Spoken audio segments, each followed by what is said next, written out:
Madame, Monsieur, bonsoir. Plus de 40 morts en l'espace de 3 semaines au Cameroun. La note semble bien salée.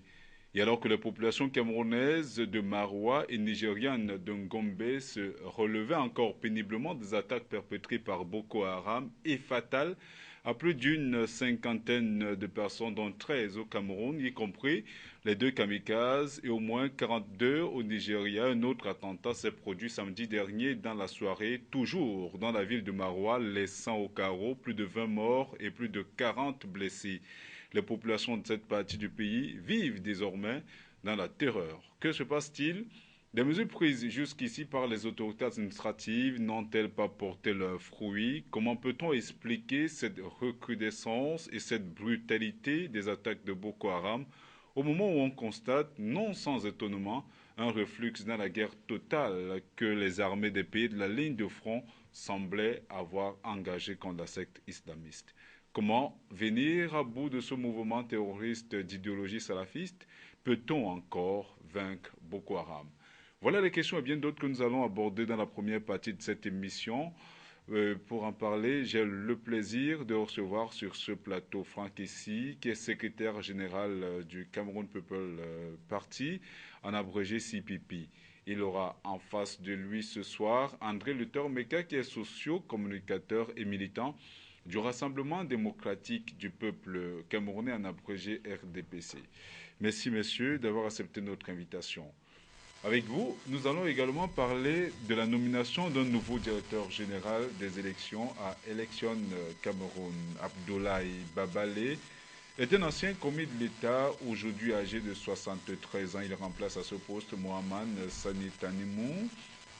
Une nomination qui n'a malheureusement pas été accueillie avec beaucoup d'enthousiasme par la plupart des responsables politiques issus de l'opposition. S'agit-il d'un non-événement, comme l'a laissé entendre certains de ces responsables politiques? La nomination d'un nouveau directeur général des élections changera quoi au problème fondamental des élections au Cameroun? Le fait d'avoir été un ancien ministre sous Paul Biya, vice-président du comité d'organisation du congrès extraordinaire du Rassemblement démocratique du peuple camerounais en 1995 et ancien membre du comité central du RDPC, ne risque-t-il pas de plomber ses actions? Le problème des élections au Cameroun réside-t-il au niveau des hommes? Est-ce une fuite en avant? Madame, Monsieur, c'est l'essentiel des problématiques posées sur la table du débat de ce soir. Merci une fois de plus de nous faire l'amitié et la confiance d'être des nôtres. Retrouvons-nous juste dans un instant pour le débat.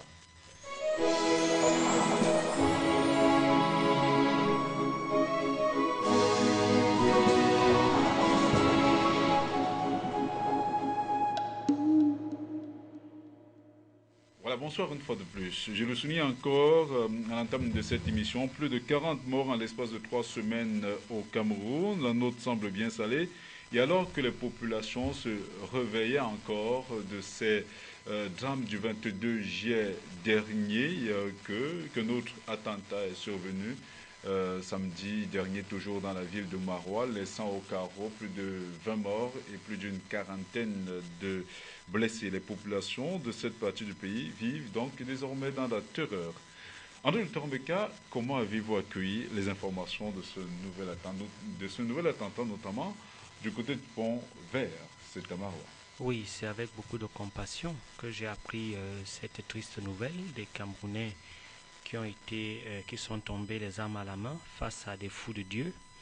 Et je peux dire que cela ne m'a pas du tout surpris parce que il faut savoir que c'est après une recrudescence de violence au Tchad qu'effectivement cela s'abat sur le Cameroun. Et vous savez très bien que le président tchadien est venu en secours à l'armée camerounaise, dont nous nous sommes dit que c'est la réponse du berger à la bergère. Donc je n'ai pas été tout à fait surpris de cette triste nouvelle et je crois que l'essentiel des Camerounais et tous les Camerounais sont très solidaires par rapport à cette triste nouvelle. Et nous tous, nous allons entrer dans la secte du Cameroun, dans la secte du patriotisme et dans la secte de l'engagement du vert ou jaune pour que ce cortège de fous de Dieu soit anéanti. Alors, Franck, et si vous attendiez à pareil événement, à pareille tournure, à peine on pleurait les morts du 22 juillet dernier, quand notre attentat, mais cette fois-là tard dans la soirée, a surpris une fois de plus les Camerounais d'ici et d'ailleurs. Que se passe-t-il selon vous du côté de l'extrême nord? Je crois que ces attentats et bien d'autres étaient prévisibles et sont à prévoir malheureusement. Maintenant, il faut savoir que ça peut sembler inédit parce que c'est la première fois que sur le territoire camerounais, nous ayons à faire face à ce déploiement de ce mode opératoire de Boko Haram.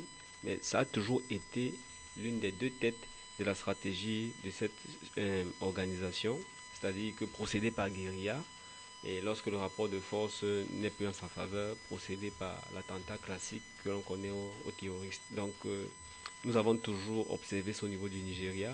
Et ce qu'il faut noter, c'est que nous sommes vraiment dans une phase de montée en puissance de cette organisation qui semblait être défaite sur le terrain de l'affrontement classique, troupe contre troupe, par l'ensemble des armées des trois pays, mais qui aujourd'hui monte en puissance parce qu'il faut noter qu'au niveau du Nigeria, déjà, depuis l'investiture du nouveau président, c'est près de 800 morts. Nous sommes au Cameroun à déplorer une quarantaine en 2 semaines, mais ce qu'il faut dire, c'est que le bilan au niveau du Nigeria est encore plus lourd. Donc cela montre que la menace est extrêmement sérieuse. Les mesures et les stratégies qui doivent être apportées en réponse doivent être à la hauteur.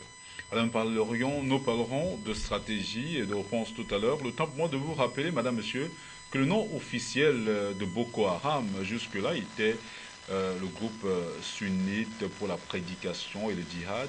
Tout le monde sait ce qu'on appelle le djihad, la guerre sainte. Jusque-là menée, donc depuis 2002, depuis sa création en 2002 à Maïdougouri, par un certain Mohamed Youssouf, qui a été massacré malheureusement ou heureusement par les forces nigérianes en 2009. Aujourd'hui, ce groupe se fait appeler justement État islamique, province de l'Afrique de l'Ouest, donc depuis mars 2015, après que ce groupe ait fait allégeance à l'État islamique de Abdou Bar el-Badadi. Voilà.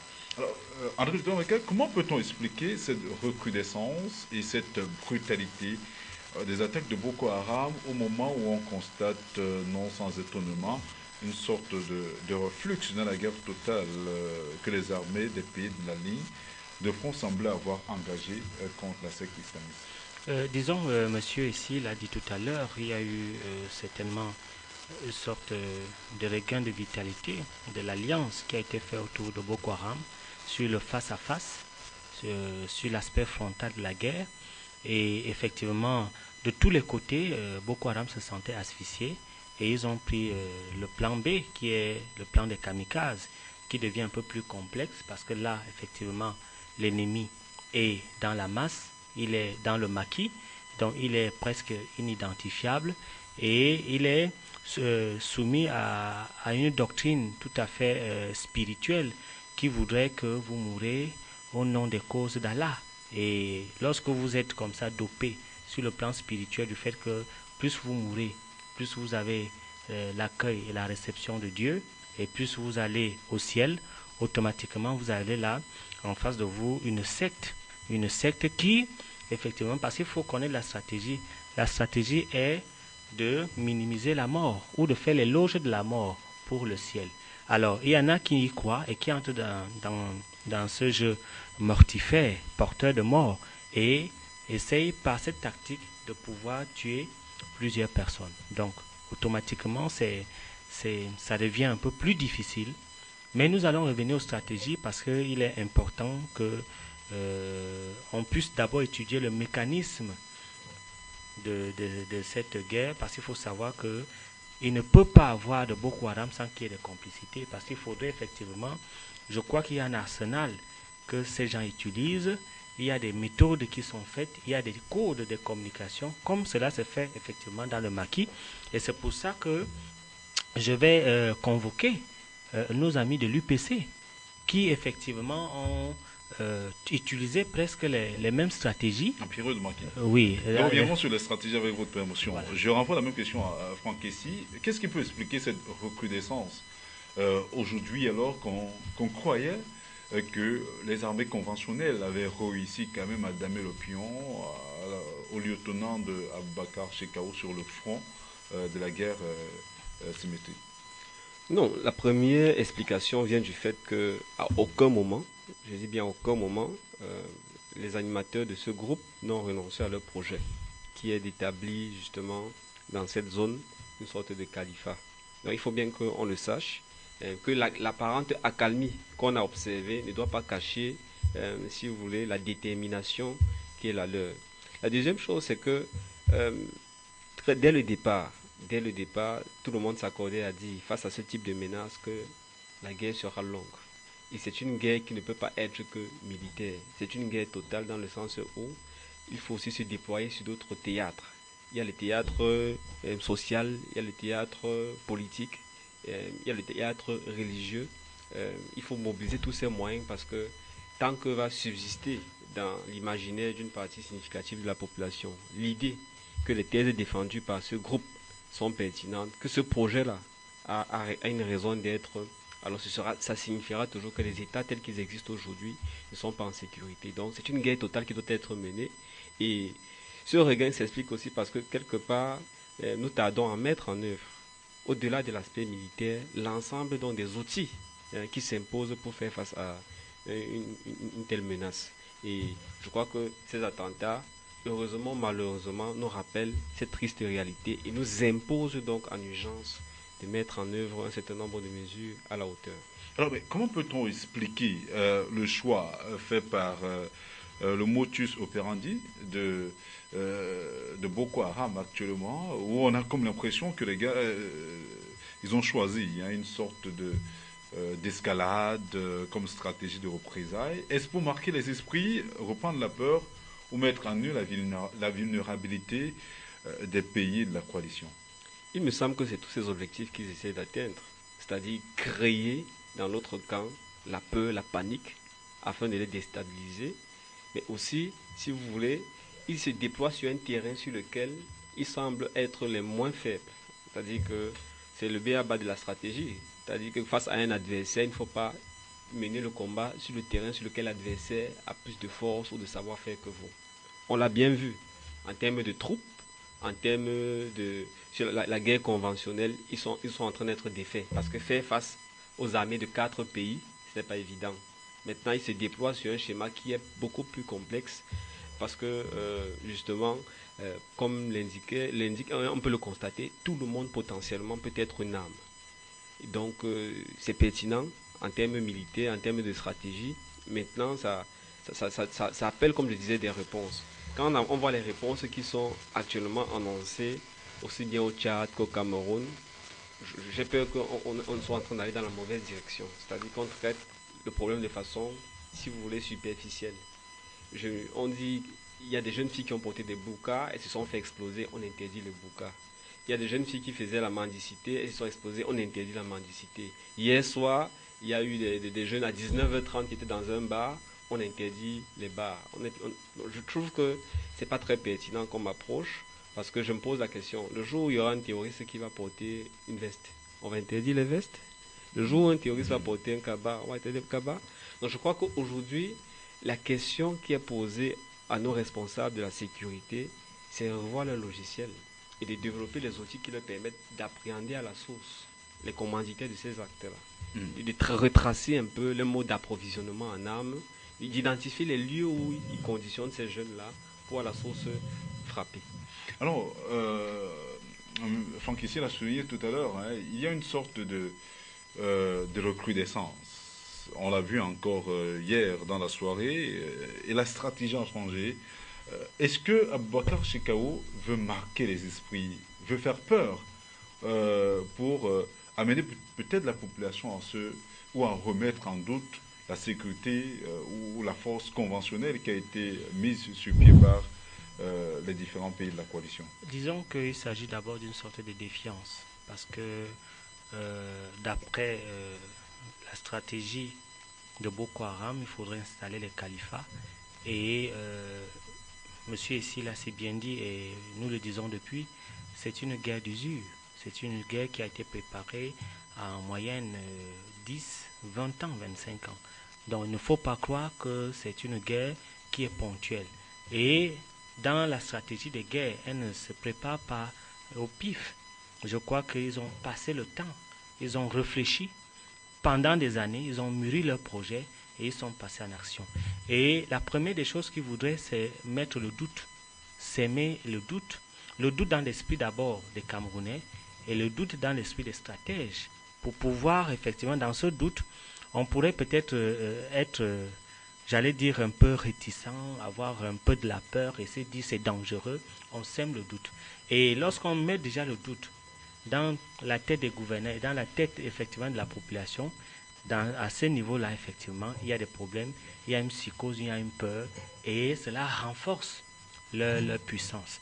Et puis, il faut aussi dire que ils sont en train de donner les signes d'une organisation jusqu'au boutiste, d'une organisation qui est véritablement radicale, et les indicateurs d'une organisation puissante, c'est-à-dire qui est prêt, effectivement, non seulement à enrôler les gens, parce que pour enrôler les gens, les amener à la mort, avec gaieté, avec beaucoup de joie, avec fête, c'est effectivement montrer que c'est une organisation puissante. Donc, voilà un peu les indicateurs qu'ils veulent laisser, non seulement parce que c'est en tant que communicateur, c'est des messages, c'est des signaux qu'ils envoient pour essayer, n'est-ce pas, de perturber la sérénité d'abord des populations, parce qu'il faut dire que c'est d'abord les populations qu'on veut toucher et la force, la puissance du gouvernement qu'on va atteindre pour pouvoir effectivement créer un rapport de force. Un rapport de force qui peut véritablement aboutir, dans le meilleur des cas, à une négociation.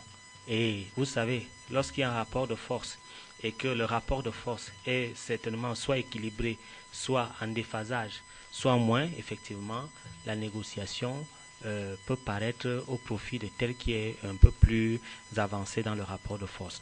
Mais tout étant, je crois que, d'ailleurs, lorsque je lis un peu, lorsque je fouille un peu cette information, je constate que leur bras armé est d'abord des femmes. C'est des femmes pour la plupart avec des enfants. C'est des femmes qui effectivement ont accepté de se donner en holocauste en kamikaze. Après on utilise des enfants. Mais il y a une symbolique que j'ai vue, c'est que tout était dans la mendicité. C'est-à-dire que tout s'opérait dans la mendicité. N'est-ce pas là peut-être un filon des couches vulnérables, pauvres, qu'on exploite pour pouvoir donner de l'argent, pour pouvoir appâter? Je crois que c'est une piste de réflexion. Mais je ne vais pas prendre la piste de monsieur ici qui pensait que c'est un peu au petit bonheur la chance. C'est-à-dire que si on a porté la burqa, on interdit la burqa. Non. Je crois qu'il y a d'abord des mesures dissuasives qu'il faille prendre pour pouvoir traquer le mal. La burqa, effectivement, il faudrait que tout le monde soit identifié. Donc, il faudrait que les gens marchent, circulent à visage découvert, parce que vous savez, l'identification d'un individu est importante dans une situation de crise. Mais également, il faudrait aussi, à un certain moment, disons que moi, je crois qu'il faut prendre des mesures. Justement, pour parler de ces mesures-là, tant que les autorités administratives ont pris certaines mesures, allant notamment de l'interdiction, ça on le soulignait tout à l'heure, la burqa, comme le m'a appelé, en fait c'est le voile intégral, comme le m'a appelé la burqa. Il y a également l'interdiction de circulation des véhicules aux vitres fumées. On a également noté le contrôle systématique des véhicules, y compris des bagages, l'interdiction de la circulation des motos dans la nuit. À Yaoundé, les fidèles musulmans ne sont plus autorisés à entrer dans les mosquées avec des sacs ou des sachets. Donc voilà les mesures qui ont été prises. Mais Franck, ici, on a comme l'impression que ces mesures ont quelque peu montré leurs limites. Est-ce que les mesures prises par les autorités administratives ne sont-elles pas dépassées jusqu'ici? Déjà, j'ai beaucoup d'inquiétudes quand j'observe les réactions de nos autorités actuellement. La première inquiétude vient du discours. le discours, se voulant rassurant, apparaît un peu inconséquent et j'aime dire dangereux. Après les premiers attentats de protocole, moi j'ai écouté le ministre de la Défense, j'ai écouté le ministre de la Communication qui nous disent que la situation est sous contrôle.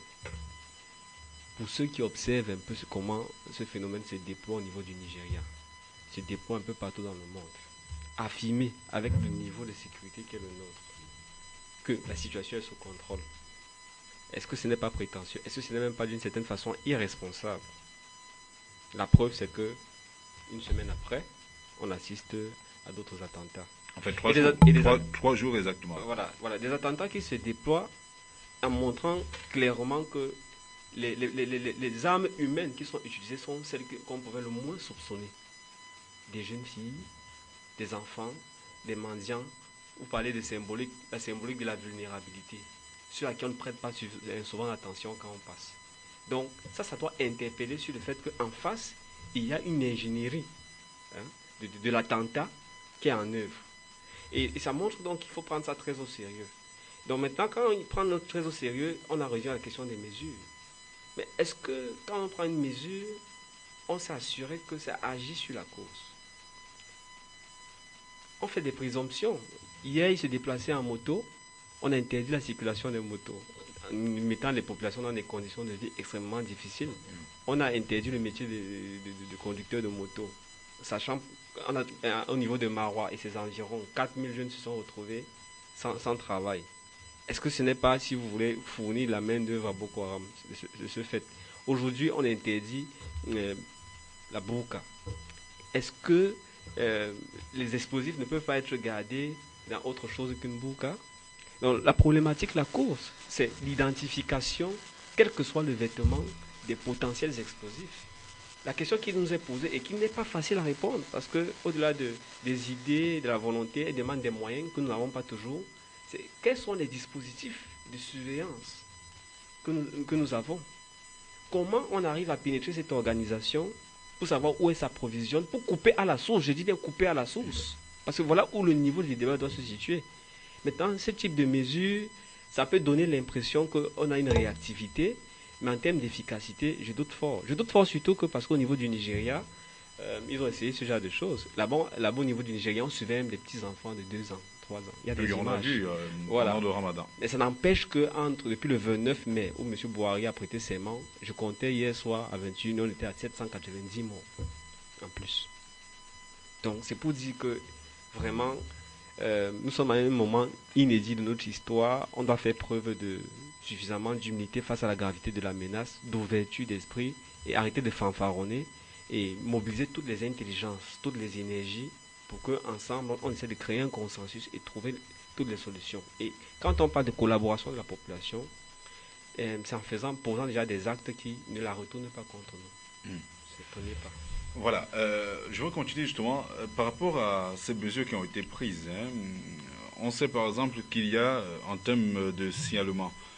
Mais est-ce qu'on pourra, à travers ces signalements, aussi pointueux soit-il, identifier tous les terroristes potentiels ou les membres de Boko Haram recrutés pour les missions suscite quand on sait justement que dans ces zones où sévit la secte islamique Boko Haram sont des zones, je dirais, caractérisé par une sorte d'imbrication de la population avec des styles vestimentaires identiques, des traits de caractère et de comportement très proches des uns des autres.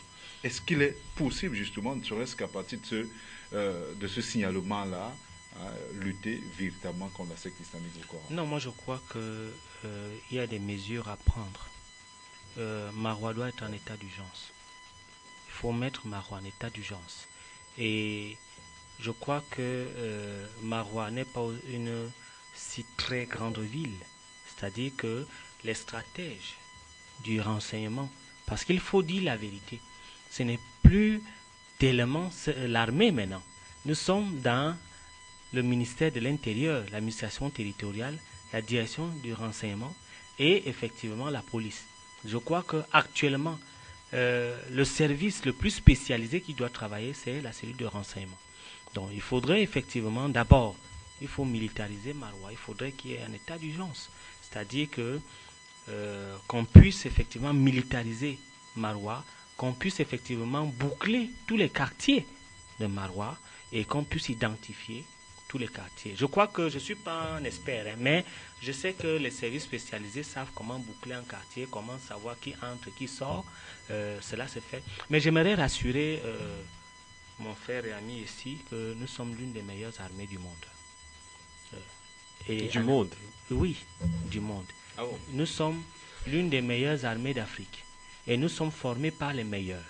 Nous sommes formés par les meilleurs. Nous sommes formés par les Israéliens, par les Chinois. Toutes les grandes puissances du monde sont... Sans vouloir vous couper, hein, pas plus tard que ce matin, je lisais une interview parue cette semaine du commandant de l'opération Alpha qui avouait qu'ils n'ont jamais été préparés à ce type de situation et honnêtement, ils sont dans une phase d'apprentissage quotidien. Voilà, nous reviendrons sur cet aspect tout à l'heure. J'aimerais avoir cette interview. Oui, c'est paru dans New African, Inside Boko Haram. J'aimerais avoir cette interview. D'obédience anglophone. Il n'y a pas que Jeune Afrique. J'aimerais avoir cette interview, mais vous savez, dans mon ventre, il y a 9 secrets. J'aurais pu le dire, vous savez, les 9 secrets, c'est dit aux sages. Mais l'État camerounais a préparé cette guerre et il y a des meilleurs qui ont été allés et qui sont allés en Israël. Il y a moins. On en doute, s'il vous plaît. Oui, allez-y. Allez-y. J'ai dit que.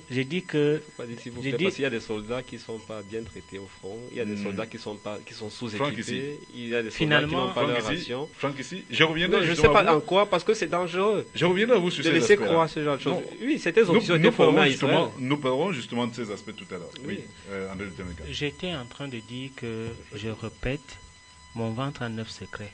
Ces 9 secrets devaient être dits aux sages. Mais je suis obligé de le dire ici en espérant que vous êtes sages. Je dis cette guerre a été aussi préparée du côté du Cameroun.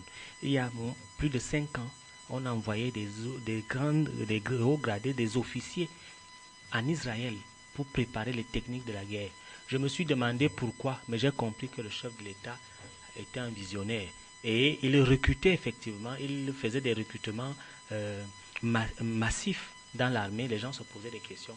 Il donnait des primes. Il était en train de préparer la guerre, il était prévoyant. Aujourd'hui, je vois qu'il est un visionnaire. La guerre symétrique ou asymétrique? Parce qu'on a comme l'impression qu'on est face à un ennemi pratiquement non identifiable. Le portrait robot est difficile d'être dressé. Jusqu'à preuve de contraire, on ne peut pas dire exactement. On a écouté les hommes ont tenu le dire, on ne peut pas savoir qui est potentiellement porteur d'une bombe, qui peut être capable de faire quoi pour déstabiliser quoi. Jusqu'à présent, le portrait robot est quand même difficile à être... Nous sommes arrivés à une conclusion. Est-ce qu'on était préparé à cela? Nous sommes arrivés à une conclusion tout à l'heure que la bataille face à face, frontale, semble avoir été gagnée. Perdu par Boko Haram, gagné peut-être par les armées conventionnelles. Voilà, nous sommes d'accord là-dessus. Et je répète encore que nous avons l'une des meilleures armées d'Afrique. Ça, c'est établi. Même par rapport à un ennemi invisible? Non, je suis venant. Oui, allez-y. Puisque nous faisons des prestations de services qu'on ne communique pas beaucoup en Afrique et qui sont vraiment excellents. Donc, il faut croire à cette armée-là. Moi, j'y crois. Maintenant, ils se sont déportés du côté, n'est-ce pas, de la guerre frontale vers la guerre intérieure, c'est-à-dire de façon non identifiable. Et je dis, il revient maintenant au renseignement militaire, à la DGRE et à la police de se reconvertir sur le travail du renseignement. Parce qu'il faut le dire maintenant, la cellule technique qui doit travailler, c'est le renseignement. Et c'est donc ce travail de renseignement-là qui doit être mis en branle et qui, certainement, on attend dans les prochains jours. Déjà, je crois qu'il y a un numéro vert, le 1500, oui, qu'il faudrait appeler au moment où vous pouvez remarquer que quelqu'un est suspect autour de vous. Mais il ne s'agit pas seulement, il s'agit pas seulement du secteur des services spécialisés de renseignement. Moi, je le dis, tout Camerounais doit déjà être un policier du renseignement. Parce qu'à ce moment-là, nous tous, nous sommes des officiers du renseignement, les officiers de la police pour pouvoir sécuriser notre pays. Ce n'est pas seulement une affaire du renseignement. Alors, vous sembliez vouloir dire quelque chose, Thomas, par rapport à ce qu'André Lutemeka soulignait tout à l'heure. Est-ce que l'armée camerounaise, c'est vrai qu'il a souligné que nous avons l'une des meilleures armées d'Afrique. Voilà, il a rectifié quelque peu. Même du monde. Est-ce que nous sommes suffisamment outillés pour faire face à un ennemi aussi divers et changeant? tel qu'on semble l'observer ces derniers jours, parce qu'au regard du modus operandi, on a comme l'impression que nous essuyons beaucoup de difficultés à ce niveau. En tout cas, je ne vais pas revenir sur est-ce que nous sommes ou ne le sommes pas. Je pense que nous devons tout faire pour l'être. Nous devons tout faire pour l'être. Et la première chose, le premier pas pour y arriver, c'est bien analyser nos forces et nos faiblesses. Moi, je ne doute pas de la détermination, de l'engagement, de la combativité de nos troupes. Je ne doute pas de l'engagement de la majorité de tous ceux qui, dans les différents corps spécialisés, police, gendarmerie, armée, travaillent à assurer la sécurité. Mais une chose est la volonté, une autre est l'expertise. C'est pas un hasard si les Tchadiens ont été sollicités au Mali, ont été sollicités dans le conflit contre Boko Haram, parce que justement, il y a des unités spécialisées et aguerries nous aussi, de l'armée tchadienne. Nous sommes sollicités dans les crises africaines. Hein. Il faut s'informer. Qui sont capables de faire face à un certain type de menaces. Je vous dis qu'au niveau du Cameroun, nous sommes progressivement, malgré, contrairement à ce qu'il dit, le retard stratégique pris par notre président, du fait d'une torpeur qui ne s'explique pas, nous sommes progressivement en train de mettre à niveau nos troupes. Et cette crise aussi, dans son nouveau déploiement, nous impose d'aller plus vite. D'aller plus vite parce que aujourd'hui, je suis d'accord pour dire que l'expertise maintenant, c'est dans la lutte antiterroriste. Est-ce que le problème réside seulement au niveau du Cameroun? Parce qu'on a quand même remarqué qu'au Tchad, il y a eu des attentats qui ont été perpétrés il y a quelques mètres de la présidence, la République tchadienne, toujours avec le même mode, voilà, avec le même mode opératoire. N'est-ce pas autant d'éléments qui démontrent que le problème n'est pas seulement au niveau du Cameroun? Vous faites très bien de souligner ce point parce que contrairement à ce que M. Meka dit, sur ce plan, notre président n'a pas fait preuve d'anticipation. Ah bon? Parce que justement, la solution... Quand il créait le PI, on disait que c'est une unité de plus. C'est le message du CPP, on est constant là depuis novembre 2013 quand on l'interpellait. Le message c'est la stratégie doit être globale et holistique. Globale, c'est-à-dire au niveau de la région. C'est le message du chef de l'État, ça. Au niveau de la région. Oui. C'est-à-dire que depuis novembre 2013, nous avons interpellé le chef de l'État pour qu'il convoque un sommet avec les chefs d'État du Tchad, du Nigeria, du Niger pour adresser cette question. Mettre en place une stratégie globale qui devra maintenant être exécutée par une force multinationale au commandement conjoint avec des troupes mixtes de tous les pays. Depuis novembre 2013, vous vous souvenez que c'est en mai. C'est en mai 2014, sous la convocation de François Hollande qui finissent par déclarer la guerre d'une manière proprement scandaleuse parce qu'entre autres, le président tchadien est parti dans son parlement pour déclarer la guerre. Il souffre du Niger, l'a fait. Donc c'est pour dire qu'il ne faut pas raconter des histoires. Monsieur Biya passe à, j'ai envie de dire, une sorte de torpeur, difficulté à se bouger, nous a fait accuser des retards, y compris au niveau de l'armée, pour prendre en charge suffisamment à temps cette menace. Aujourd'hui, il ne faut pas minimiser, si vous voulez, l'adversaire. Il ne faut pas se tromper sur nos forces. Nous avons besoin rapidement, de mettre en face cette force multinationale. Sauf que avec le changement du mode opératoire, qui n'est plus les affrontements, mais plus des attentats, il faut que la composition des 8700 hommes soit peut-être revue. On a peut-être besoin de plus de forces spéciales, de plus d'unités antiterroristes. Donc c'est là où il doit y avoir le débat. Et ce que nous attendons à partir de la semaine prochaine, du sommet, de la rencontre entre M. Bouhari et M. Biya, c'est qu'il en sorte une dynamique sous-régionale qui doit accélérer la mise en œuvre de cette force et qui doit enfin doter cette région d'une stratégie coordonnée parce que le Cameroun seul n'y arrivera pas, tout comme le Nigeria seul n'y arrivera pas. Alors, comment peut-on comprendre justement le manque de collaboration entre les États qu'on croyait jusqu'ici coalisés? Mais il n'y a pas manque de collaboration. Les sommets fusent de partout. Il y avait une concertation au-delà des sommets, en Djamena. Il y avait un sommet de sécurité à Paris. Est-ce qu'on retrouve actuellement une coalition autour de cette nouvelle forme de terrorisme que semble véhiculer justement Boko Haram? Mais il y a une coalition. Le chef de l'État reçoit les amis tous les jours au palais. Sur le plan pratique, sur le terrain. Mais est-ce qu'on retrouve les armées tchadiennes, nigérianes, béninoises, dans le cadre justement, et même nigérien, dans le cadre de ce combat. Thierry, ce n'est pas une question qui doit avoir lieu, puisque l'armée tchadienne était au front avec nous. Hein? On parle de cette nouvelle forme de terrorisme. Je ne sais pas. Donc, peut-être ne voit pas. Non, il y a, non. À bien des égards et sur bien des plans, de nombreux ajustements qui doivent être faits. Déjà, la force multinationale commune n'existe pas. Ce qui se passe, c'est a été créée. Ce qui se passe, c'est qu'il y a des accords bilatéraux. Elle a été créée. Elle a été créée, la force multinationale. D'ici le 30 juillet, elle sera opérationnelle. Et il y a un certain nombre de fonds qui ont été demandés et qui doivent être recouvrés pour pouvoir lancer cela. Et je vous l'ai dit encore, je le répète, même Franck ici l'a dit, le débat n'est plus au niveau des frontières où des troupes seront habillées avec des logistiques pour aller combattre un ennemi en face. Non, elle s'est reconvertie à l'intérieur dans la guérilla urbaine. Et à ce moment-là, il faudrait déjà travailler sur la plateforme du renseignement. D'abord sur le plan national, il faudrait déjà qu'il y ait une plateforme, MINDEF, DGSN et la DGRE pour travailler sur la plateforme du renseignement. Ça, c'est important. Maintenant, il faudrait que nos amis alliés que vous connaissez très bien, même quand vous dites qu'il n'y a pas de mobilisation, les Américains, les Russes, les Français, hein, la Grande-Bretagne qui envoie l'Allemagne qui envoie des véhicules et la Russie qui envoie des armes sophistiquées de 4e génération, ils doivent maintenant travailler dans le sens du renseignement.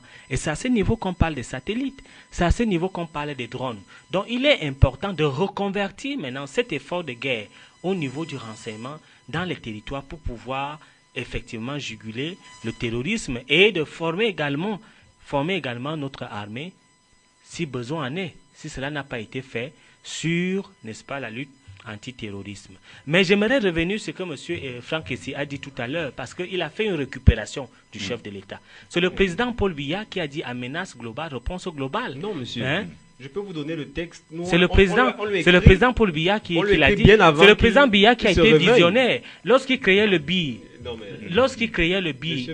il y a quelques années. Vous reviendrez, lorsqu'il créait le BI il y a quelques années. La nécessité stratégique du président Biya. Ça, c'est des gros mots. En matière Ce sont des gros mots. De solidarité vis-à-vis du Nigeria, en matière d'intervention pour neutraliser Boko Haram, elle établit. Le Nigeria a longtemps sollicité notre intervention, a sollicité que nous ne laissions plus passer les troupes de Boko Haram qui se repliaient au niveau de l'extrême nord. Nous avons fermé la porte, nous n'avons pas répondu. L'absence de M. Biya dans toutes les concertations... Mais c'est un mensonge. Comment vous dites qu'on n'a pas répondu? C'est M. Goodluck qui est allé voir... Vous tenez ces informations d'où? C'est anecdotique, ça. Non, vous pouvez continuer à jouer à la langue de bois. Franck Essi, permettez. Oui, le temps que je... Oui. J'étais donc en train de dire qu'il y a eu une récupération, parce que c'est le chef de l'État qui l'a dit, en menace globale, il a dit quand? C'est le chef de l'État. Prévoyant et visionnaire, il a créé une unité d'élite, le BIR, le bâton d'intervention rapide, qu'il a mis sur la formation et l'expertise de l'armée israélienne. Et je peux vous dire qu'il y a eu des remous, des remous. Il y a même eu des remous même dans les corps. Mais aujourd'hui, avec un peu de recul, on comprend qu'il a été visionnaire. C'est le chef de l'État. Et effectivement, il y a eu la force multinationale qui s'est réunie. Il y a eu effectivement beaucoup de sommets qui ont été faits sur la sécurité. Même à Yaoundé, il y a eu des sommets, il y en a toujours. Il ne faut pas dire que les gens ne se tablent pas, ne restent pas pour réfléchir sur ce problème. Je crois que le véritable problème qu'il y a aujourd'hui, c'est un problème, n'est-ce pas, peut-être de fond pour pouvoir lutter efficacement derrière ce problème. Mais j'aimerais que le secrétaire général ici reconnaisse que l'armée camerounaise a été très efficace dans cette bataille et nous devons l'encourager pour que sur le plan interne, qu'il y ait un renseignement militaire, un renseignement de la police, un renseignement de la direction des renseignements extérieurs pour pouvoir juguler ce mal, parce que c'est dans le renseignement maintenant que ça se joue. Il est clair que l'armée camerounaise a joué un grand rôle justement dans cette guerre asymétrique. La preuve, Boko Haram a dû changer de stratégie, c'était prévisible, mais toujours est-il que ça a été peut-être plus tôt lancé par rapport aux prévisions. Alors, Franck, ici, vous vouliez faire quelques précisions par rapport à ce que M. Première précision, ce n'est pas parce qu'aujourd'hui, Boko Haram se déploie par le mode des attentats qu'il a définitivement renoncé au mode guérilla. Donc, c'est-à-dire affrontement troupe contre troupe. C'est juste une tactique du moment. Une tactique qui s'impose par le rapport de force actuel. Donc, c'est pour dire qu'il ne faut pas renoncer à garder la vigilance et à continuer à renforcer nos troupes au niveau capacité, au niveau quantité sur ce plan. Première chose. Deuxième chose, c'est vraiment, soyons un peu honnêtes. Quand nous disons que, je l'ai dit tout à l'heure, que je ne doute pas de la combativité, je ne doute pas de la détermination, et surtout les résultats sont là pour le parler, de notre armée et de celle des autres pays. Mais ce n'est pas parce que ces résultats sont obtenus que, en réalité, une réponse définitive a été apportée à la menace. Maintenant que la menace prend un autre visage, est-ce que nous sommes tout aussi outillés? Parce qu'il y a des problèmes qui ne se résolvent pas parce que je veux. Il faut l'expertise, il faut les moyens de suivre. Il parlait de drones, il parlait de satellites, il parlait d'intelligence, la psychologie, comprendre le mode opératoire. Parce que j'ai bien dit tout à l'heure, il y a une ingénierie des politiques, socio-culturelles, même mystique, parce qu'on dit que Boko Haram fait beaucoup de... C'est une secte. Mystique, voilà, derrière ces attentats. Et ce que je dis aujourd'hui, c'est que quand je regarde les attitudes, quand je regarde les mesures qui sont annoncées, je crois qu'on est loin du compte. Il y a ce qui est communicable et ce qui n'est pas communicable. N'attendez pas que l'État et le gouvernement viennent vous dire des stratégies les plus affinées. Troisième chose, nous l'avons dit, durablement, ça ne peut que se gérer au niveau stratégique, au niveau régional. La coordination politique et stratégique entre nos chefs d'État reste très loin d'être suffisante. Qu'est-ce que vous en savez? Mais qu'est-ce que nous en savons comment? Parce que vous croyez que vous êtes les premiers à faire face à ce type de menaces? La diplomatie entre présidents... Je vous écoutez parler. Donc permettez-moi d'avancer. Si elle était si efficiente que ça, pourquoi on en serait encore à appeler à ce que les présidents se rencontrent et fixent un certain nombre de points qui empêchent sur le terrain aux troupes d'aller plus loin? On n'a toujours pas, si vous voulez, de commandement à proprement parler coordonné. Est-ce que vous savez que si la coordination était si efficiente là, le sommet qui a été convoqué par M. Bouhari... alors moi, je ne comprends pas. Hein. Le sommet qui a été convoqué par Bouhari, juste après sa prestation de serment... Le général Pimenta, il dirige quel... Moi, je comprends pas. Je reviendrai à vous. Non, je comprends pas. Ce sommet a abouti à quelques décisions. Première décision, le Nigeria a formellement demandé le commandement de l'ensemble. Ce qui a été fait d'ailleurs. Le Cameroun, c'était la preuve que déjà, c'était pas clair. C'était pas clair. Deuxième chose, il y a au niveau même du concept d'opérationnalisation de cette force, un ensemble encore d'autres questions qui doivent être tranchées, mais au niveau des chefs d'État. Je conviens à lui pour dire qu'on ne va pas tout dire ici, mais ne croyez pas que vous êtes le seul à être dans les secrets. Non, et si ce n'est pas fait, et si ce n'est pas fait, c'est en partie aussi parce que il y a une certaine lourdeur. Observons un peu au niveau de l'Union européenne comment ils font pour traiter les crises. Si le besoin s'impose, ils peuvent se voir 3 fois par semaine, des chefs d'État. Oui. On ne peut pas dire qu'ils n'ont pas autre chose à faire. Mais nous avons au niveau du Cameroun quelqu'un de particulièrement lourd, il faut le dire. Ce n'est pas la hauteur d'une certaine situation. On ne peut pas perdre 40 citoyens. Non, c'est l'homme de la situation, monsieur. Il ne parle pas. C'était qui disent les réponses c'est l'homme de la situation. Pas de réunion du Conseil de sécurité nationale, pas de convocation des forces vives de la nation, pas d'adresse à la nation, une déclaration de la guerre sur le perron d'un palais présidentiel étranger. Mais ce n'est pas acceptable. Il faut le dire. Ça n'enlève rien aux efforts des Camerounais qui se battent là, aux résultats qu'ils obtiennent. Mais on obtiendrait plus si on avait un chef d'État à la hauteur. Il n'est pas visionnaire, on ne peut pas le dire. C'est de la manipulation. Oui. Manipulation avec quoi? C'est de la manipulation politique. Vous avez besoin des discours ou bien des actions. Oui, quand on dit aux populations, soyez sereins, nous sommes en train de prendre les mesures qui s'imposent pour contrôler la situation, la meilleure manière de le faire. Il est spécialiste de communication. C'est une adresse à la nation et c'est une descente sur le terrain.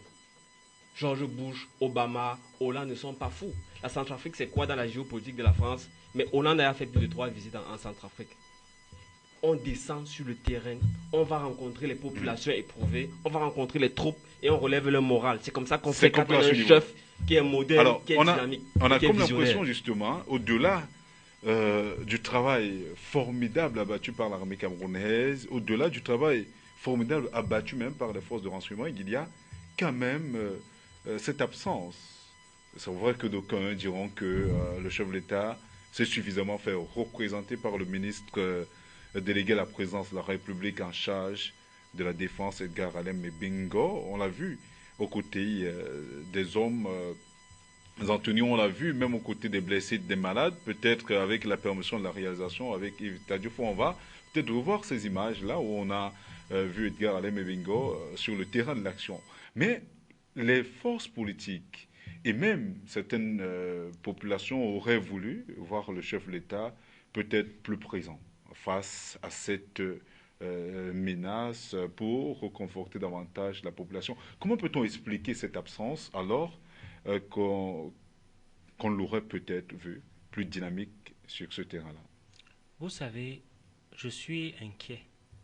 Je suis inquiet parce que les hommes politiques participent de la manipulation. La manipulation politique, parce que c'est de la manipulation.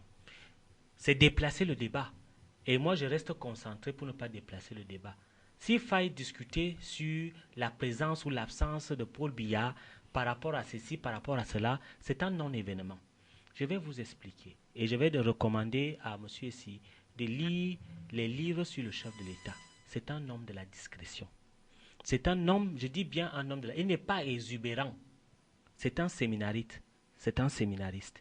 Je voudrais même dire qu'il aurait pu être prêtre. Ça veut dire que ce n'est pas des gens exubérants. Le chef de l'État est très présent et le chef de l'État, c'est quelqu'un qui a fait de l'administration.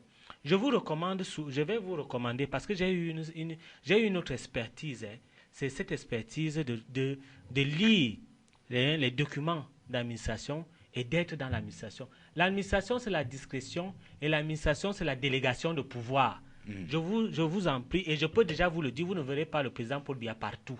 Parce qu'effectivement, en tant qu'un grand administrateur, il sait déléguer le pouvoir. Il y a un premier ministre qui est là. Il y a un ministre délégué chargé de la défense. Il y a un président de l'Assemblée nationale. Il y a un président du Sénat qui est la deuxième personnalité du Cameroun. Je crois que ce sont des personnes qui devaient effectivement aussi représenter le chef de l'État et qui le représentent souvent.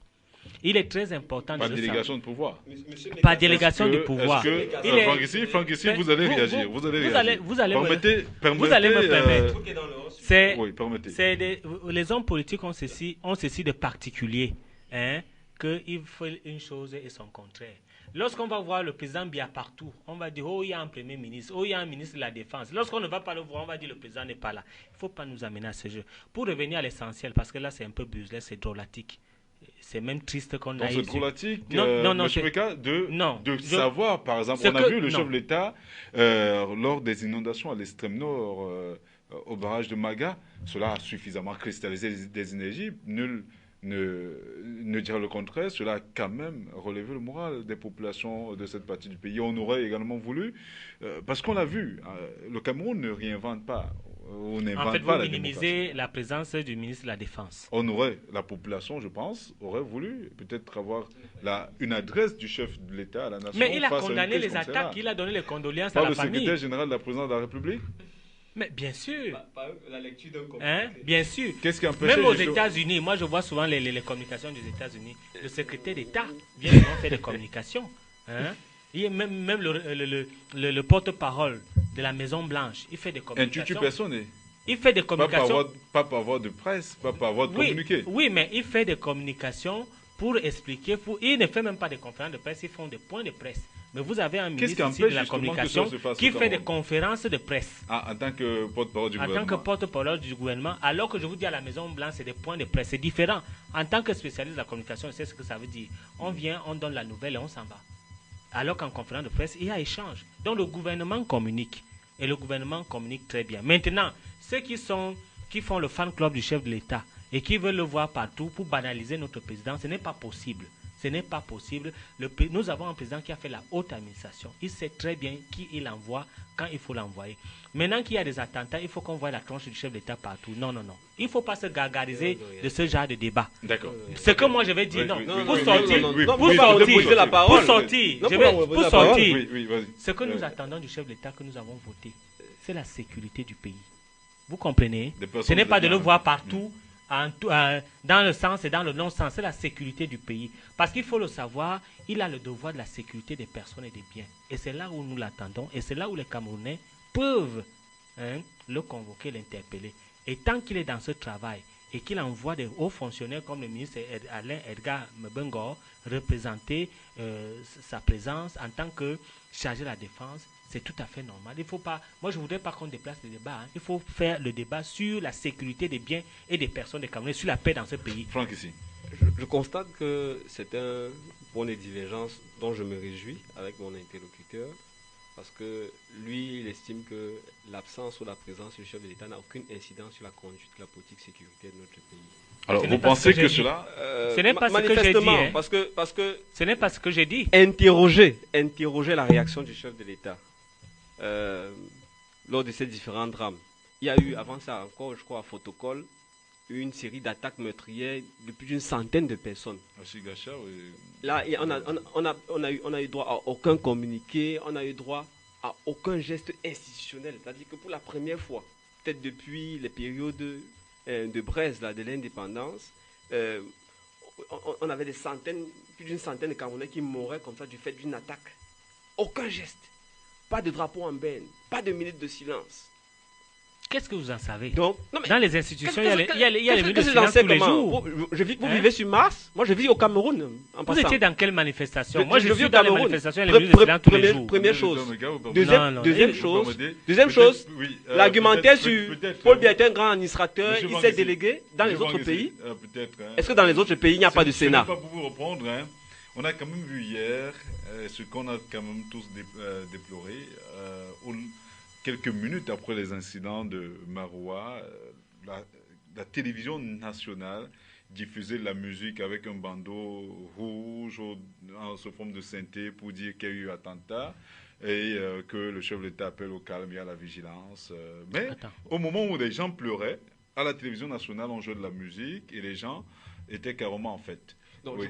C'était pour dire que... Non, il n'illustre pas bien. Quelques-unes des attitudes à laquelle je faisais allusion et qui pour moi m'inquiètent parce qu'elles ne dénotent pas d'une prise de conscience réelle de la nature de la menace à laquelle nous faisons face et surtout elles n'augurent pas du fait d'une absence d'attitude grave, donc des mesures à la hauteur.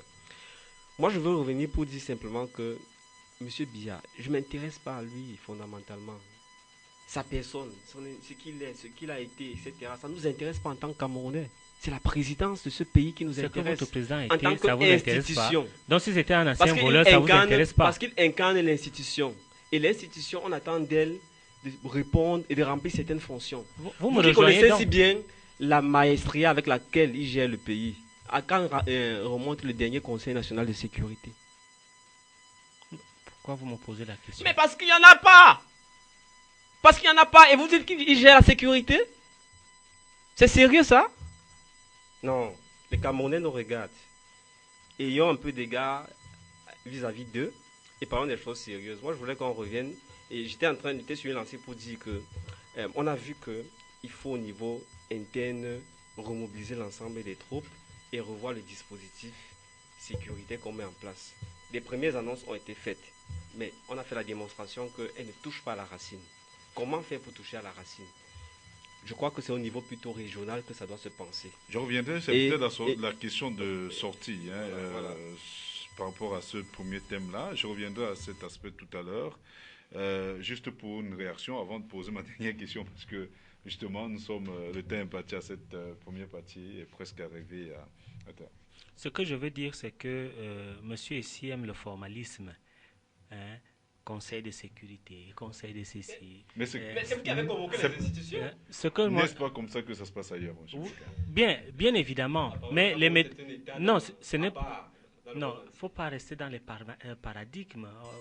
Il y a aussi la méthode BIA. Vous avez cité le Sénat, le Premier Il y a, ministre, etc. il y a ce que j'appelle la méthode BIA. Les pays qui le font ont un et Sénat, une Assemblée qui est une nationale. méthode de discrétion, Oui. qui est une méthode de discrétion, qui est une méthode de la force tranquille et qui agit. Pour importe des situations.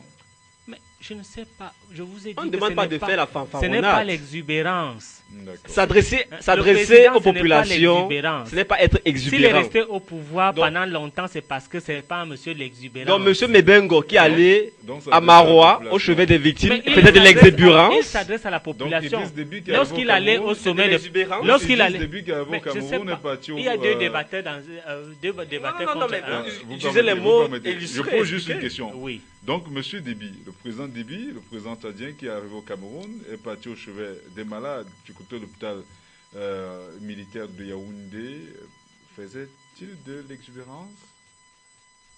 Bah, écoutez, C'est juste une question. Monsieur Déby n'est pas Monsieur Biya. Hein? Monsieur Biya a ses manières d'agir et de reconforter son armée. Et il le reconforte très bien.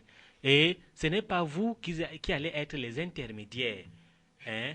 Les mauvais intermédiaires même, les mauvais interlocuteurs. Parce que je vous assure que tous les accidentés de guerre ou tous ceux qui sont en guerre sont fiers de leur président. Et nous, en tant que Camerounais, nous sommes également fiers de notre président. J'étais de disant quelque chose. Vous m'avez un peu brouillé le message. Je vous assure, hein, la longévité du président pour le pouvoir, c'est par rapport à la discrétion, au mode du silence. Il a ce qu'on appelle la sacralité de la parole.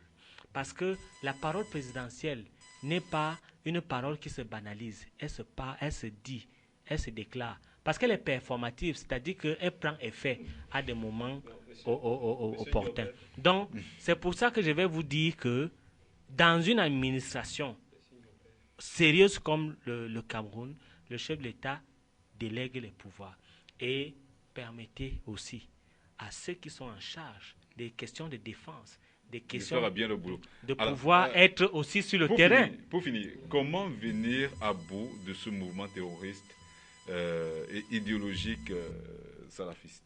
D'abord, il faut entrer à leur école. C'est une secte.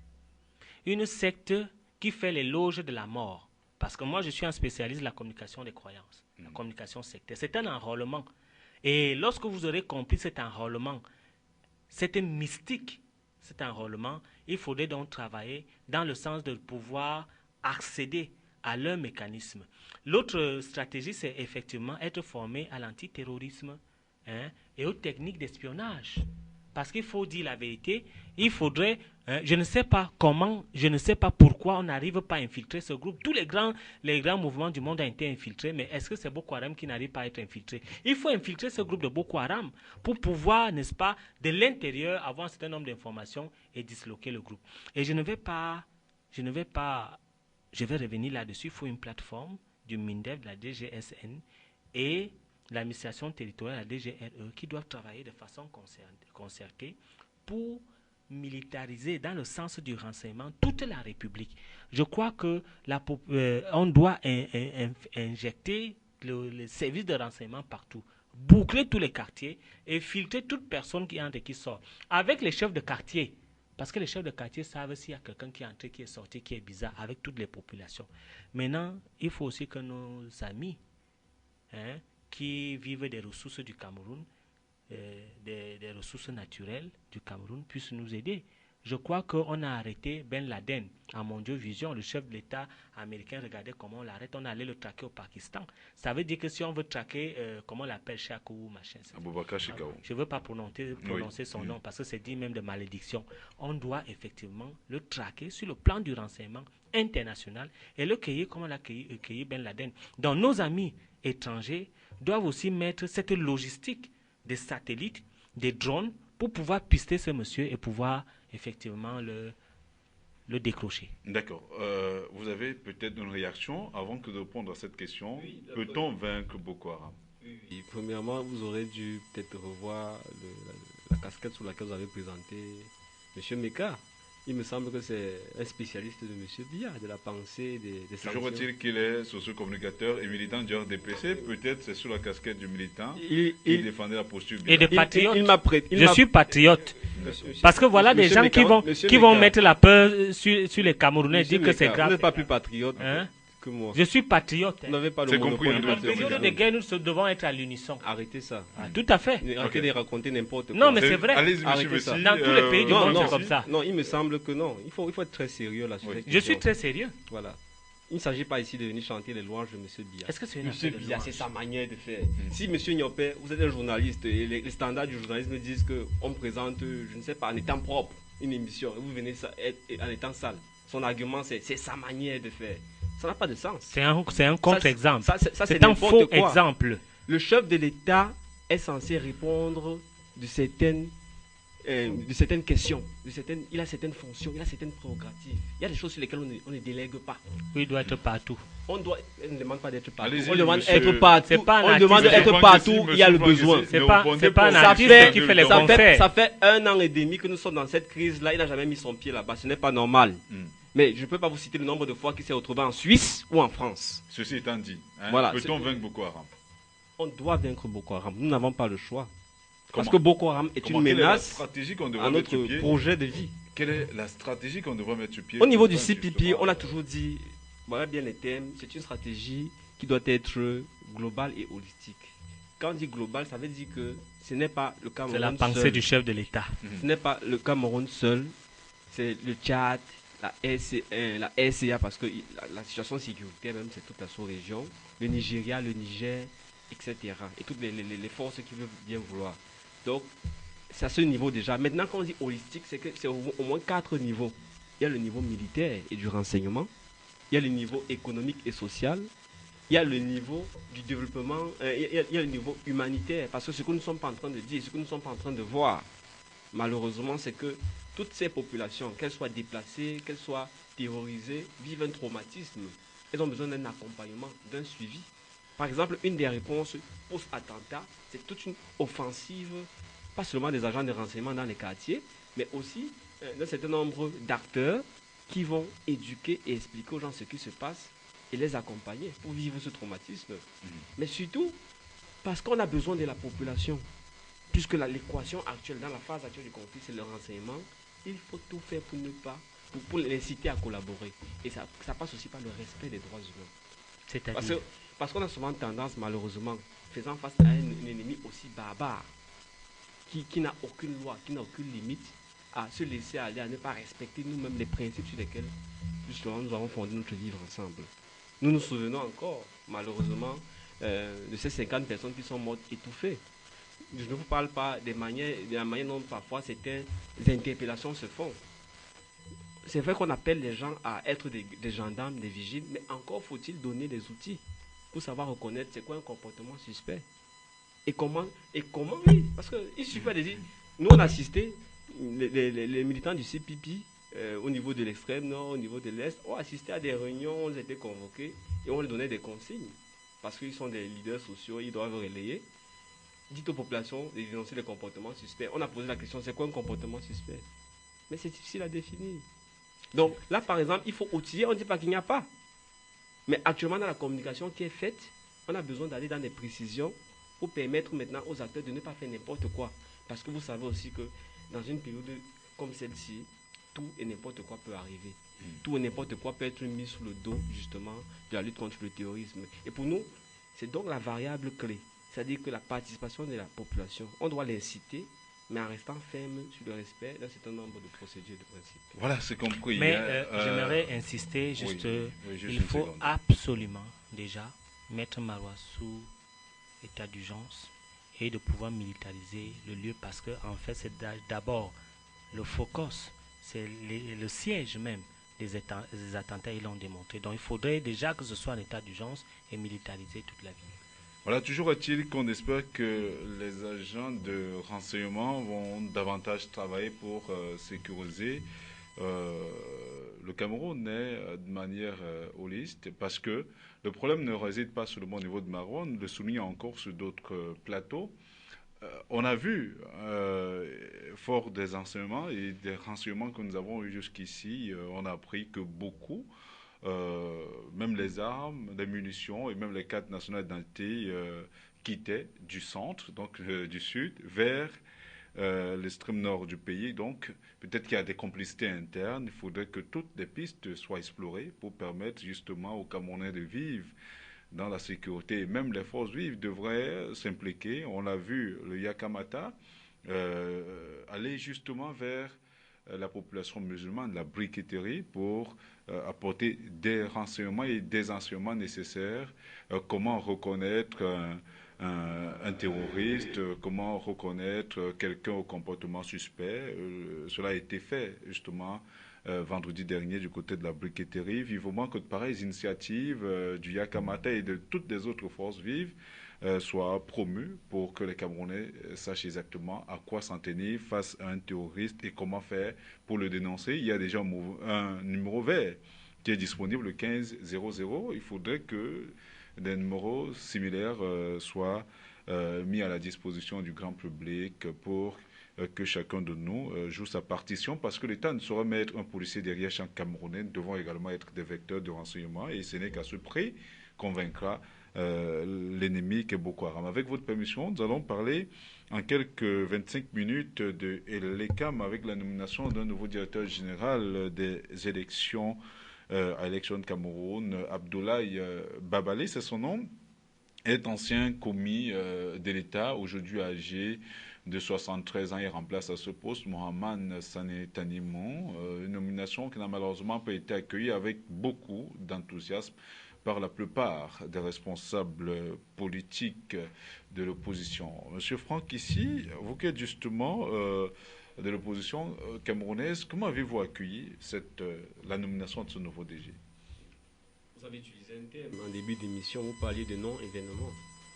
C'est ainsi que c'est perçu au niveau du CPP, simplement parce que, on le rappela encore lors de la dernière concertation des acteurs du processus avec Elecam, le 9 juillet dernier, la véritable problématique aujourd'hui, c'est celle de la mise en place d'un système électoral qui soit consensuel et qui suppose donc un certain nombre de réformes, en commençant par la révision du code électoral actuel.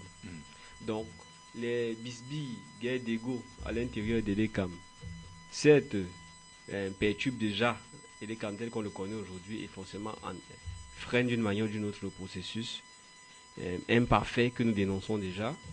Donc, à ce titre, le remplacement de M. Sani Tanimou pourra apporter un début de paix dans la maison, mais c'est un ajustement interne, si vous voulez, qui ne remet pas fondamentalement en question et de façon positive le système actuel. Donc, c'est donc normal que nous, en tant que Camerounais qui aspirons à ce que les élections soient libres et transparentes, que le système électoral camerounais puisse faire la fierté même de l'Afrique, parce qu'il va s'arrimer aux normes démocratiques plus ou moins établies. Nous restons vigilants. Et pour nous, ce n'est pas ça l'événement. L'événement, c'est la suite. D'accord. Alors, s'agit-il d'un non-événement, comme a semblé le souligner Franck ici et plusieurs de ses pairs de l'opposition? Non, moi je ne suis pas surpris de voir qu'il y a de la tempérance au niveau des hommes maintenant, au niveau de l'ECAM. Docteur Fonkamazou étant effectivement l'oncle de l'autre, de la promotrice du CPP, donc il peut y avoir certainement de la tempérance. Donc vous suggère, c'est un mensonge. J'espère que c'est un mensonge. C'est de la manipulation. C'est pas de la manipulation. Il n'y a aucun lien de fraternité. Aucun. D'accord. Aucun. Bon, qu'est-ce qu'il en sait? La précision valait la peine. Et qu'est-ce qu'il appelle tempérance? Bon, ça me rassure. Et qu'est-ce qu'il appelle tempérance? Ça me rassure. Donc, en fait, je suis fier de constater que maintenant, il n'y a pas de problème de hommes. Il n'y a pas de problème d'hommes. Maintenant, c'est un problème d'agenda. Et on avait presque le même débat tout à l'heure. Ça a été véritablement un tambourinage. Bon, ce que moi je dis, c'est que je suis d'accord avec lui, on s'accorde dans ce sens. Ce n'est pas un problème d'homme. Et je suis cohérent avec moi-même. C'est-à-dire que je ne dis pas une chose et son contraire. Oui. Ce que j'entends, beaucoup de gens ont dit, il est du RDP, il est sorti du RDP, c'est un ancien ministre, c'est un conservateur. Nous reviendrons peut-être sur cet aspect. Mais est-ce que la nomination d'un nouveau DG changera fondamentalement quelque chose dans l'organisation des élections au Cameroun. Mais bien évidemment, puisque les gens sont différents dans leur personnalité, dans leurs compétences, dans leur expertise. Je ne dis pas une chose et son contraire. Allez-y, monsieur Meka. Non. Monsieur, s'il vous plaît. Je ne dis pas une chose et son contraire. Je dis les gens sont différents. Donc il faut apporter une touche particulière. Tout à fait. Mais ce n'est pas ça qui est important. Ce qui est important, moi j'ai une stratégie simple. Moi j'ai une vision simple, les résultats. Et nous qui avons eu la chance de toucher un peu à toutes les sciences, la science du management et la gestion, on dit tout ce qu'il faut. Lorsque vous avez tout ce qu'il faut, lorsque vous avez des hommes à gérer, à diriger, c'est de faire une gestion par objectif. Et lorsque les objectifs sont atteints, effectivement, vous avez réussi. Donc, moi, j'attends M. Babalé sur les objectifs. Et les objectifs, c'est quoi? Là, je vais vous surprendre parce que moi, je suis progressiste. Il faut perfectionner la biométrie. Il faut perfectionner la biométrie. Ça, c'est ce que nous attendons. Il y a eu un essayage, effectivement, de la biométrie dans les grandes villes qui a marché. Et tout le monde était content. Le chef de l'État a gagné.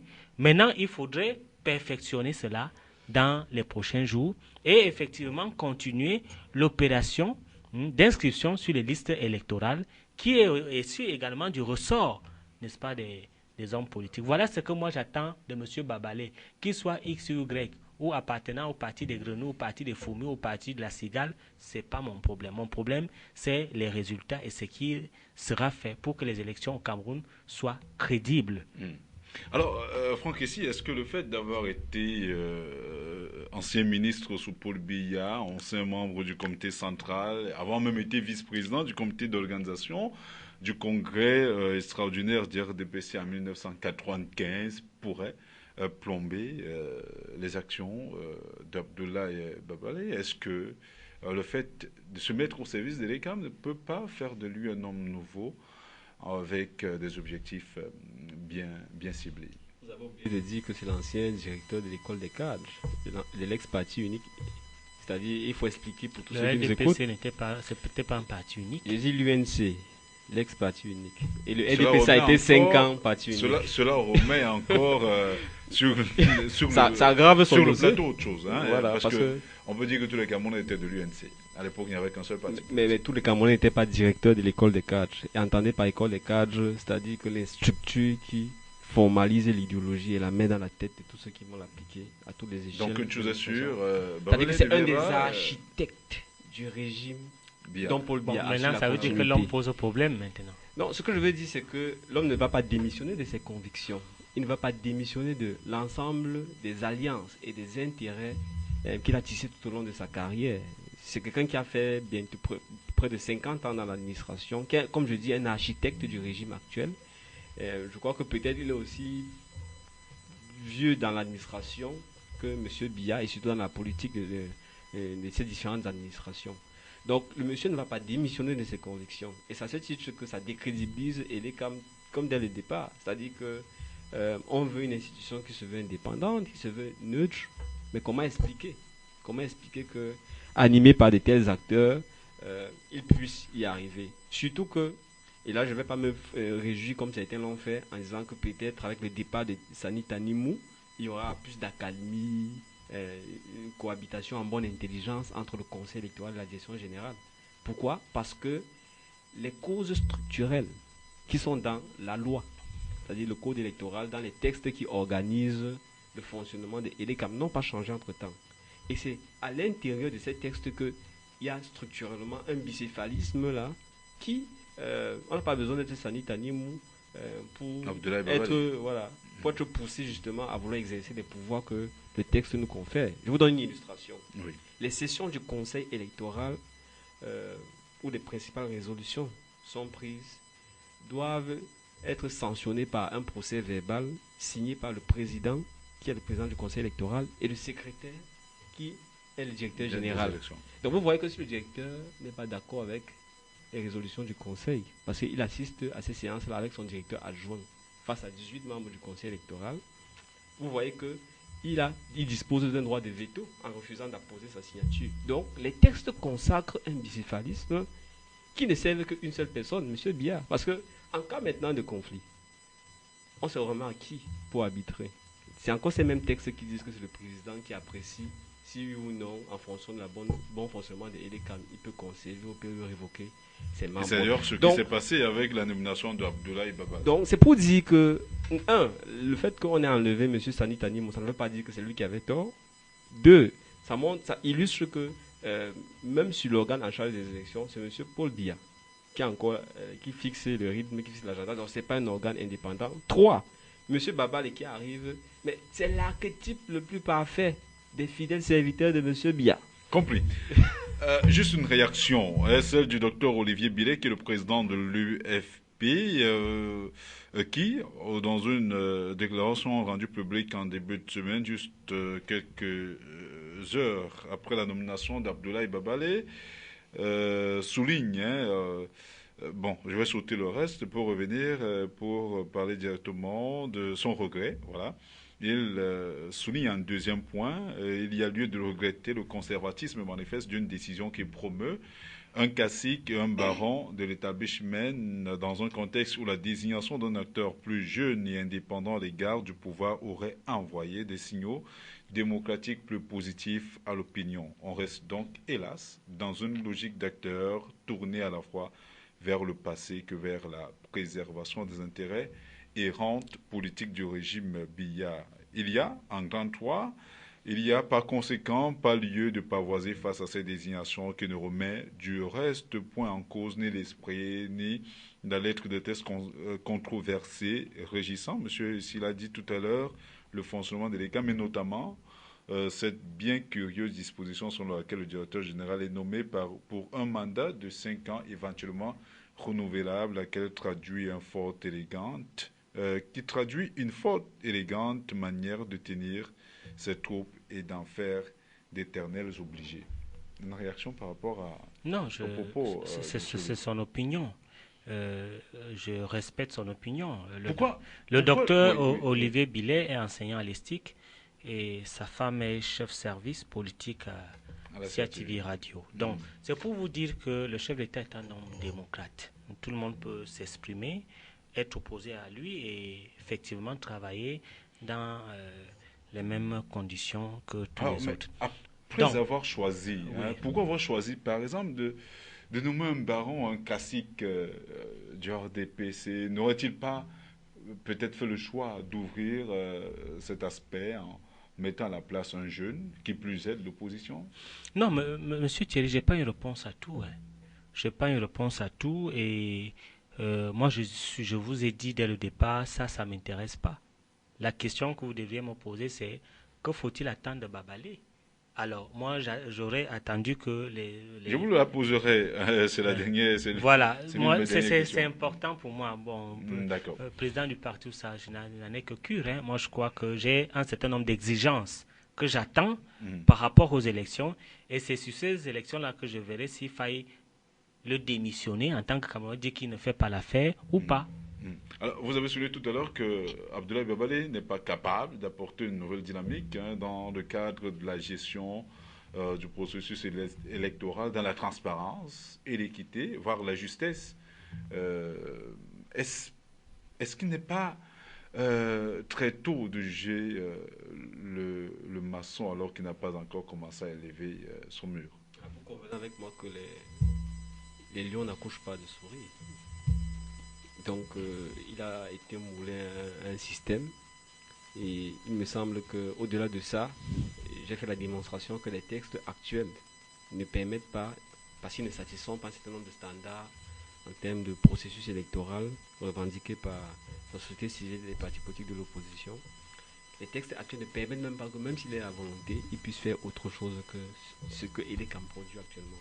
Je rappelle qu'au lendemain de l'élection de 2011, l'élection présidentielle, nous avons demandé dans une autre concertation avec M. Fonkamazo qu'on passe au système biométrique.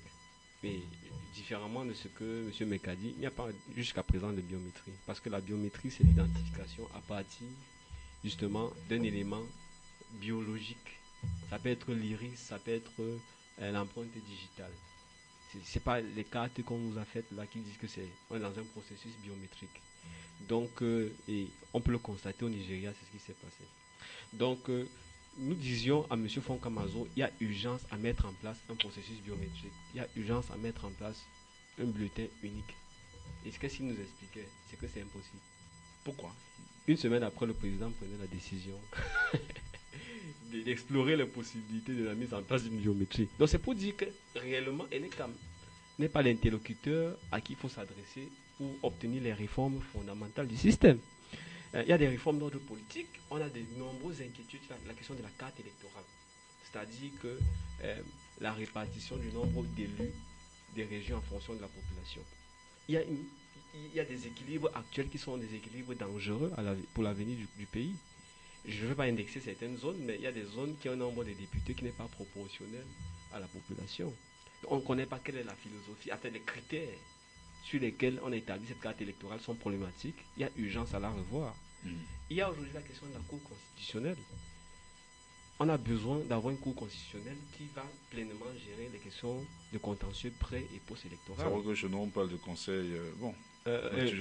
Voilà. Donc c'est pour dire qu'il y a un ensemble d'institutions sur lesquelles nous voulons que la décision politique se fasse et sur lesquelles, jusqu'à présent, elle est quand même puissante. Je dis encore lors de la dernière consultation du 9 juillet, le président Foncamazo passait son temps à nous dire aller à l'Assemblée nationale et essayer de proposer des lois. C'est simplement pour dire que, bon, en l'état actuel, malheureusement, et c'est ça qui fait parfois penser que nous sommes sous une dictature, tout tient à la volonté d'un seul homme. Alors, vous pensez, si vous étiez à la place de Abdoulaye Babale, qu'auriez-vous fait pour garantir la transparence et la justesse du processus électoral au Cameroun? D'abord, établir une plateforme de travail avec les partis d'opposition pour pouvoir, à chaque préparation des élections, pouvoir consulter les partis de l'opposition, pouvoir mettre de façon concertée une stratégie de travail, d'élection avec les partis d'opposition. Parce qu'il faut savoir que les partis d'opposition ont toujours raté le coche, il faut le dire. En 92, c'est comme ça que le SDF a dit qu'il n'allait pas à l'Assemblée. Le RDPC a fait coalition, on a eu la majorité. Ils ont dit qu'ils ne vont pas à l'ECAM. Il faut revenir à l'histoire. Il y a des gens qui ont été abordés dans le sens de la gauche, notamment le cardinal Toumi, notamment Mathias Eric Oulangini, Madame Henriette Ekwe. Oui, bon, admettons qu'ils sont, mais ils sont de gauche. On n'a pas besoin. On n'a pas besoin. On n'a pas besoin. On n'a pas besoin de la règle ou le compas. Et les questions ne se posent pas en termes de gauche ou de droite. On n'a pas besoin de la règle ou le compas ou les ciseaux pour savoir qu'effectivement, c'est des gens de la pensée de gauche. Non, monsieur. Non. Monsieur Oulangini lui-même dit qu'il est un bourgeois de droite. C'est pas parce qu'on est critique envers la médiocrité de la bourgeoisie de droite gouvernante actuellement au Cameroun qu'on est forcément de gauche. Il véhicule les pensées de gauche. Il véhicule les pensées de gauche. Ah, vous le connaissez mieux que lui-même. Non, mieux que lui-même se déplace. Mais ces pensées qui sont... ça, c'est l'exemple des subterfuges pour nous envoyer hors des questions essentielles. D'accord. Ce n'est pas des subterfuges. Je reviens dans l'histoire pour dire que ceux qui sont garants de la pensée de gauche et qui tambourinent dans les médias et dont les médias relaient à longueur de journée parce qu'ils véhiculent les pensées de gauche, ont refusé d'être à l'ECAM. Et le pouvoir... Avec une loi actuelle. Et effectivement, le pouvoir était obligé, mal an, bon an, de continuer et de faire avec les hommes qu'ils ont. Et c'est ce que j'ai toujours critiqué avec nos gens de l'opposition. C'est qu'ils ont toujours la manie et la fâcheuse tendance de refuser toutes les propositions de travail de coopération pour après critiquer. Ils adorent ça, ils aiment ce rôle. C'est une falsification de l'histoire. Le pouvoir avait la possibilité de créer un autre code électoral. Le pouvoir avait la possibilité d'introduire, dès 2012, c'était la dernière réforme en date, un certain nombre de propositions claires qu'il a choisi d'écarter. Pourquoi il n'y a pas de bulletin unique? Donc, j'étais en train de dire que nous attendons, ce que moi j'attends de M. Babale, c'est effectivement un travail systématique, bien affiné, de coopération avec les partis politiques pour pouvoir mettre ensemble, parce qu'il faut dire que ce sont des interlocuteurs valables des élections, être en accord par rapport à la stratégie à déployer sur le terrain pour les élections. La deuxième des choses, c'est perfectionner la biométrie. Il a été tout à fait d'accord, je l'ai souvent dit que ce n'est pas ça de la biométrie, mais c'est un début. Et ce début-là, je crois qu'il a marché. Et de travailler sur les inscriptions sur les listes électorales en collaboration avec les partis et d'organiser au mieux les élections pour que ces élections, lorsque la proclamation des élections se fait, que tout le monde soit effectivement d'accord parce qu'au préalable, en amont, il y a eu un assentiment, un travail de coopération. C'est sur ces critères-là que moi je vais jauger M. Babalé parce qu'il n'est pas la compétence de le juger, de le jauger, et c'est en tant que citoyen, je vais voir si effectivement il préserve les intérêts d'un parti ou d'un autre. Sauf que, petite correction, la première proposition de travail en concertation avec les partis politiques ne relève pas de sa prérogative. Parce que c'est le code électoral. Voilà, malheureusement, c'est le code électoral qui... Bon, mais peut-être ce niveau de collaboration. Je vois souvent des hommes politiques là-bas dans des consultations. Vous-même, vous m'avez dit que Foncamazou. C'est différent du directeur. Parce qu'il faut parler... on parle des choses précises. C'est le conseil électoral qui a cette charge, qui a cette interface, qui a déjà engagé ce processus critiquable à bien des égards parce que... Ah, donc ils le font sans le directeur général alors? Disons que le directeur général est là. C'est ce que je dis. Non, on dit la même chose. Non, c'est pas la même chose. Parce que vous attendez de lui qu'il fasse quelque chose qui n'est pas en son pouvoir. Et là, vous condamnez à des... Vous-même, vous avez dit que dans les procès, là, il co-signe avec le DG, non? Non, ça, c'est les sessions du conseil électoral. Alors, ça veut dire que... C'est différent des concertations des partis politiques. C'est clairement... Bon, mais toujours est-il qu'il est là. Il travaille en concertation. Il travaille peut-être en collaboration. Moi, je voulais rebondir sur ça. Pour préciser, mais préciser aussi la nature actuelle de la concertation. Parce que, malheureusement, ou heureusement, chaque année, il y a une concertation, mais elle est à bien des égards perfectible. Parce que le format ne permet pas d'aller au fond des sujets. Le format ne permet pas une interaction avec les décideurs, les interpeller et d'avoir un débat. Alors, qu'est-ce qu'il faudrait faire pour être plus proactif? Changer la formule de la consultation déjà. Ça, c'est une chose. Élargir les acteurs de la consultation. Parce qu'il y a un niveau de... Non, je disais tout à l'heure que l'essentiel, un certain nombre de réformes qui sont demandées ne sont pas au niveau du conseil électoral tel qu'il est défini actuellement. C'est avec la présidence, c'est avec le président de la République. Pourquoi on est le seul pays où le président ne reçoit jamais les forces vives de la nation et ne les consulte pas sur les grandes questions qui déterminent son avenir? Il y a deux types de textes qui sont fondamentaux pour la marche d'un pays. Il y a la loi fondamentale qui est la Constitution et il y a les lois électorales qui définissent le mécanisme de dévolution du pouvoir, c'est-à-dire le mécanisme de transfert des responsabilités temporairement à des individus qui gèrent en notre nom. Donc, sur cette question-là, il me semble que M. Biya est dans la stratégie de la ruse et de l'embuscade permanente. Il fait des semi-réformes qui donnent des apparences d'ouverture, mais qui en réalité ne changent rien fondamentalement. Je vous donne une autre dernière illustration pour vous montrer qu'il y a urgence à des réformes. Parmi les propositions faites par le CPP, c'est que la loi dise de façon claire, ferme, en précisant les sanctions qui vont avec, qu'aucun fonctionnaire ne doit, dans l'exercice de ses fonctions, les utiliser au service d'un parti politique. Donc vous convenez avec moi que ça changerait beaucoup de choses. On verrait moins de corps administratifs dans les meetings de certains partis. Voilà, c'est compris. Le temps pour moi de souligner très rapidement en termes de réaction.